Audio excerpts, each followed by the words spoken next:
the conservative movement is starting to look a lot like Syria. Baited, taunted, mocked by Fox News, Donald Trump told Roger Ailes what he could do with his Iowa debate, and marched off to host a Thursday night rally for veterans at the same time in Des Moines. Message: I speak for the silent majority, Roger, not you, not Megyn Kelly, not Fox News. Diss me, and I will do fine without Fox. And so the civil-sectarian war on the right widens and deepens. And two questions arise: will the conservative movement and Republican Party unite behind Trump if he is the nominee? And will the movement and party come together if Trump is not the nominee? A breakdown of the balance of forces in this civil-sectarian war finds most of the media elite of the right recoiling from Trump, while Trump leads by a huge margin in Middle America. National Review, Commentary, The Weekly Standard, Wall Street Journal, and the conservative and neocon columnists on the op-ed pages at the Washington Post and the New York Times have almost all come out viscerally against Trump. He, in turn, has trashed several by name. Wounds have been inflicted that will not soon be forgiven or forgotten. But while columns and magazines appear in print twice weekly, bi-weekly and monthly, millions listen to talk radio every hour of every day. And though websites might be updated daily, radio, more than print, is a medium that moves people. Among the top talkers, Trump gets more than a fair hearing.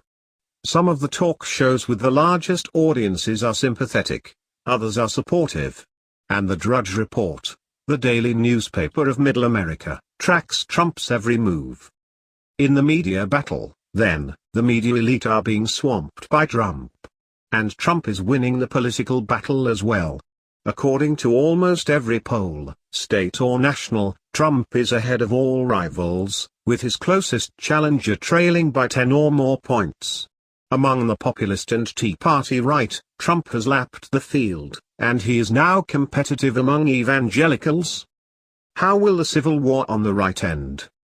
Because the differences are not simply about personalities and politics, but principles and policies, it may not end with this election.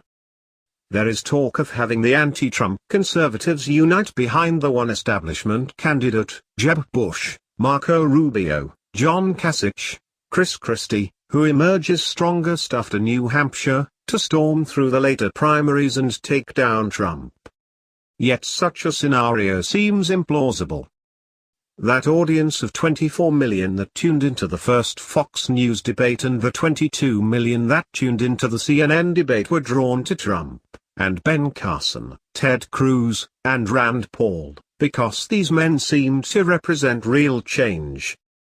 Democrats who support Bernie Sanders and Republicans who support Trump may disagree on where America should go, but both agree on the need for America to radically change direction.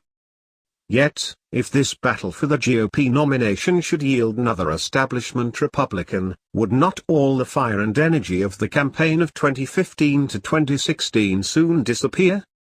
Consistency not being their long suit, some among the conservative elites who denounced Trump's walkout from the debate, threatened to walk out of the party should Trump win. But walkout is an option open to populists as well. And if, after the rise of the Tea Party, the capture of Congress in 2014, the Trump-Cruz-Carson rebellion, the GOP offers the silent majority yet another establishment candidate, will populists and Tea Party types rally to him? Perhaps. One recalls that, after the Revolution of 1789, the March on Versailles, the guillotining of Louis XVI, the rise of Robespierre, and the era of Napoleon, the French got the Bourbon Restoration, Louis XVIII, brother of the beheaded king, sitting on the old throne. Still, if the populist conservative struggle of the last 5 years, to put behind them the days of Bush 41 and Bush 43, produces Bush 45, or his moral equivalent, how many would shoulder arms and march for him? And, again, the argument over the acceptability of Trump aside, there is a deeper conflict within the GOP and conservative movement that may be irreconcilable. millions of conservatives and independents believe it was the Republican policies of the recent past that also failed America. The Bush-Clinton-Obama trade policies produced the $12 trillion in trade deficits, which measures the net export of U.S. factories and manufacturing jobs, which explain the wage stagnation. The Republican neocon foreign policy of intervention and nation-building is a primary cause of the present disasters in Afghanistan, Iraq, Libya, and Yemen.